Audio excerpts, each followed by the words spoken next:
दाता दरबार general eye hospital. अब ये उस इलाके में दो मकसद के लिए खोला गया था।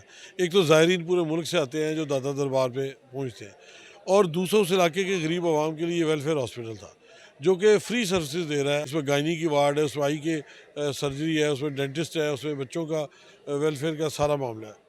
तो हुकूमत पंजाब ने एंटी नारकोटिक फोर्स के हवाले इसको कर दिया है रिहेबिलिटेशन सेंटर बनाने के लिए। अब रिहेबिलिटेशन सेंटर जो है, इस सारी सहूलियात जो पहले इलाके ख़त्म करने के बाद उसको नशेइयों को यहाँ लाके जो पब्लिक का एरिया है वहाँ पे लाके रिहेबिलिटेशन बना रहे, जो गलत है। दूसरी बात यह है कि औकाफ के महकमे के वसाइल को मरकज़ जो है वो इस्तेमाल नहीं कर सकता जब तक उसकी परमिशन ना हो। तो एक गैर कानूनी भी था और इलाके के अवाम के मफाद के ख़िलाफ़ भी था।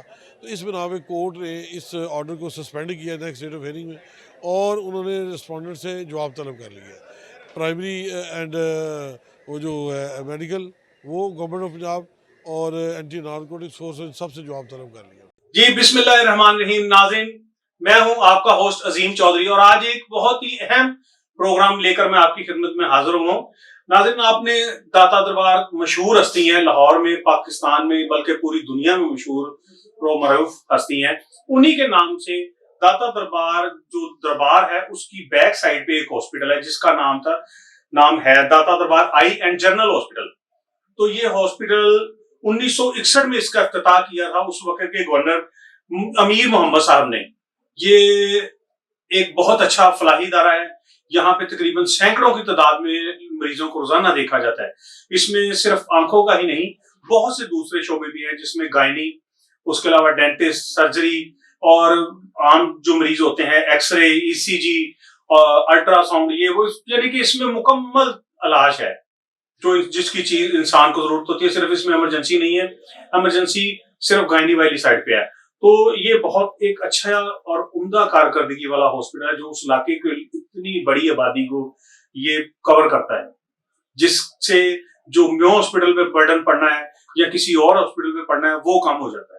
क्योंकि आपने देखा है कि हॉस्पिटल्स में पहले ही मरीजों की तादाद इतनी है कि लोगों को वहां पे तिल धरने की जगह नहीं मिल रही। शाहदरा हॉस्पिटल चले जाएं, उधर उस पे भी बड़ा प्रेशर है। तो ये एक बहुत अच्छा पॉइंट है जो मरीजों को सहूलत देता है। पर कुछ दिनों से इसकी खबरें चल रही हैं कि ये हॉस्पिटल बंद करके इसकी जगह एंटी नार्कोटिक्स ने ये कुछ जो नशा करने वाले हैं उनके लिए एक हॉस्पिटल बनाना शुरू कर दिया है। यानी कि ये लोग फारग हो जाएंगे, यहाँ से ये खत्म होगा और इसकी जगह वो दूसरा हॉस्पिटल बनाएंगे या उसमें खूब तब्दीलियां करेंगे, जैसे भी उसकी सेटिंग करके वो अपना वहां जो नशा करने वाले लोग हैं उनको वहां पे इलाज करेंगे उनका। पर मेन बात ये है कि ये बहुत बड़ा हॉस्पिटल है, इसका रकबा काफी बड़ा है। तो अगर ये करना चाहते थे तो उसमें को थोड़ी सी जगह उनके लिए कर देते, बकाया इनके लिए रहने देते, पर ये ऐसा हुआ नहीं। तो इस वजह से लोग और वहां का अमला शदीद इस वक्त परेशानी की हालत में है। लेकिन इस परेशानी का हल भी कोई ना कोई निकल आता है। जैसा कभी 2-3 दिन पहले की बात है कि हाई कोर्ट में जस्टिस शाहद करीम साहब की अदालत में ये अंजुमन बहबूदाने मरीजा दाता दरबार यूनियन के एक शहरी हैं अयास बीर, उन्होंने इस मामले के खिलाफ एप्लीकेशन दी और उन्होंने इसमें मौकफ अपना अपनाया कि ये एक जायरीन जो आते हैं दाता दरबार पे उनके इलाज के लिए एक अच्छी जगह बनी हुई है, वो भी इधर से आके इलाज करवाते हैं जब सालाना मेले शुरू होते हैं। उसके अलावा यहाँ पे जो आबादी है वहां पे सैकड़ों की तादाद में लोग रोजाना अपना इलाज कराते हैं। गायनी के केसेस होते हैं और बड़े केसेस होते हैं, यानी कि ये तकरीबन 5 लाख से ऊपर सालाना लोगों को इस हॉस्पिटल में देखा जाता है। तो ये बहुत ही अहम पॉइंट है कि इतने लोगों ने, इस वजह से ये दरख्वास्त गुजार जो है शहरी अयास हबीब, इन्होंने दरख्वास्त दी जस्टिस शाहद करीम साहब जो हाई कोर्ट के मोहतरम जज हैं उनके हजूर में।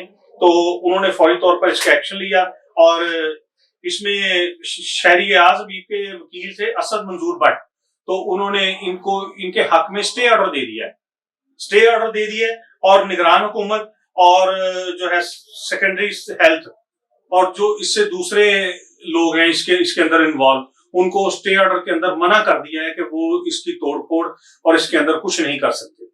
बाकी आइंदा लाहेअमल जो अदालत अख्तियार करना चाहेगी उसके मुताबिक काम किया जाएगा।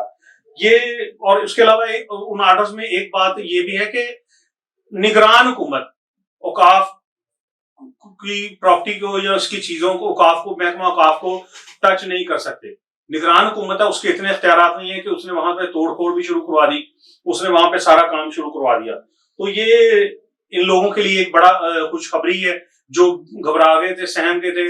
कई लोग जो वहां के रहायशी हैं या दूर नजदीक से आते हैं, कई इलाकों से 2, 4, 5 मील से भी दूर से वहां पे आते हैं कि चलें मैंने नॉर्मली अपना चेकअप करवाना है, या मैं लाइनों में ना लगूं, या मैं किसी तकलीफ में ना रहूं। तो वो लोगों को जब ये पता चला कि ये खत्म हो रहा है तो काफी परेशानी फैली हुई थी। लेकिन कल परसों से जब से इस पे स्टे अड़ रहा है, तो आप इसमें देखेंगे कि जो वकील हैं इनके, असद मंजूर भट्ट साहब, उन्होंने भी अपने कमेंट्स पास किए हैं। ये एक मुकम्मल हॉस्पिटल है, यहाँ पे गरीबों का इलाज समझे मुफ्त हो रहा है। 10 रुपए की पर्ची में अगर एक बंदा दवाइयां भी अंदर से ले रहा है। अच्छा, ये बड़ी बड़ी अहम बात है कि इनको तमाम मेडिसिन अंदर से मिलती हैं। उसके अलावा एक हजवेरी ट्रस्ट वाले हैं, उन्होंने अपना मेडिसिन का स्टोर अंदर कायम किया हुआ है, जिससे वो जो ज्यादा महंगी दवाइयां हैं वो वहां से लोगों को देते हैं। तो लोगों को 10 रुपए में आज दवाई भी मिल रही है, उनको सारा इलाज मिल रहा है, उनके एक्सरे हो रहे हैं, अल्ट्रासाउंड हो रहे हैं, हर किस्म की सहूलत मिल रही है। तो ये एक मुकम्मल हॉस्पिटल है, ये एक मुकम्मल हॉस्पिटल है, जिसको बल्कि बढ़ाना चाहिए था, ना कि इसको खत्म कर देना चाहिए था। ये हुकूमत को सोचना चाहिए कि मैं लोगों की को सहूलत दे रहे हैं हम, या इसको खत्म कर रहे हैं। तो ये सहूलत को खत्म ना करें, इसको बढ़ाएं, बल्कि इसको स्टैंड अप करें, इसका स्टैंडर्ड अप करें, इसमें इमरजेंसी कायम कर दें। अगर ये कर सकते हैं तो इसमें इमरजेंसी बांट दें, क्योंकि उसमें काफी जगह है, काफी सिंगल स्टोरी तकरीबन चंद ऊपर कमरे हैं। अगर ये डबल स्टोरी हो सकता है, ट्रिपल स्टोरी हो सकता है, तो इसी को चलाएं। ये औकाफ औकाफ का एक बड़ा अच्छा काम है, जो ये लोगों को इतनी बड़ी सहूलत शहर के अंदर लोगों को दी हुई है। पूरा अंदरून शहर इधर आता है, दूसरे दूर दराज के लोग आते हैं कि चलें, जिसकी जेब में पैसे नहीं, उसको ये तसल्ली है कि 10 रुपए की पर्ची नहीं, मुझे 10 में अंदर से दवाइयां भी मिल जाएंगी। और ये नहीं होगा कि मैं पर्ची लेकर देखूंगा कि यार इतने तो मेरे पास पैसे नहीं है, मैं कहां से ये दवाई लूंगा। नाज़रीन, मेरी एक दफा फिर रिक्वेस्ट है कि ये जो तमाम अदारे इस वक्त इसके अंदर काम करने के लिए आ रहे हैं, जो ये करना चाह रहे हैं, कि वो देखें कि किस काम में कहां पे लोग अवाम को ज्यादा फायदा है, और जो फायदा जिस जगह अवाम को ज्यादा है उस तरीके को अपनाएं। बहुत शुक्रिया नाज़रीन, थैंक यू, अल्लाह हाफिज।